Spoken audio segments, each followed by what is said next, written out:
नमस्कार, मी पंजाब डक पूर्व विदर्भातल्या शेतकऱ्याला सांगू इच्छितो की तुम्हाला ना म्हणजे आणखीन 10, 11, 12च्या दरम्यान परत एकदा पाऊस येणार आहे. वेगवेगळ्या भागात पडणार आहे.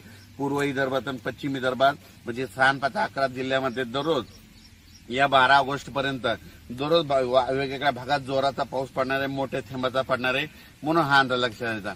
पण पूर्व विदर्भ आणि पश्चिम विदर्भातल्या शेतकऱ्याला आणखीन एक सांगू शकतो की 6, 5, 11 जिल्हे म्हणजे वर्धा, नागपूर, भंडारा, गोंदिया, चंद्रपूर, यवतमाळ, वाशिम, हिंगोली, अमरावती त्याच्यानंतर बुलढाणा, अकोला, अकोट, परातवाडा, बेतूल, इकडे मध्य प्रदेश त्या शेतकऱ्याला सांगू इच्छितो तुम्ही काय करा 14 तारखेच्या आत तुम्ही तुमचे काय करा जिथं पाणी साचत असलं तर खतं टाकून घ्या.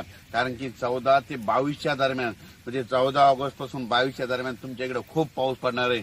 ठिकठिकाणी मुसळधार पडणार आहे. म्हणून हे विदर्भातल्या शेतकऱ्यांनी अंदाज लक्षात घ्यायचा. आणि तसा तो पाऊस पुन्हा काय होणार आहे 14 ते 18च्या दरम्यान मराठवाड्यात देखील 7 जिल्ह्यामध्ये लातूर जिल्हा, नांदेड जिल्हा, हिंगोली जिल्हा, बीड जिल्हा, परभणी जिल्हा, जालना जिल्हा, संभाजीनगर, धाराशिव या मराठवाड्यातल्या जिल्ह्यात देखील वेगवेगळ्या भागात चांगला पाऊस पडणार आहे. जे तळे भरायचे राहिले असतील बीड जिल्ह्यातले कडाष्टीतले ते देखील ते छोटे छोटे तलाव त्या 14 ते 22च्या दरम्यान भरून जातील. म्हणून हे अंदाज लक्षात द्यायचा. म्हणजे आणि त्याच्यानंतर सांगली, सातारा, कोल्हापूर हे पट्ट्यातला आता पाऊस ते कायमच राहणार. तिकडे सरी त्या चालू राहतील. कर्नाटकमध्ये बेळगाव तिकडे कर्नाटकचा कालच तुम्ही बघू शकता. काल काही ठिकाणी ढगफुटी सदृश्य पाऊस पडला कर्नाटकमध्ये. तिकडं बऱ्याच भागामध्ये झाला. आणखीन पावसाचा जोर जवळपास राहणार आहे. म्हणून हा अंदाज लक्षात घ्यायचा.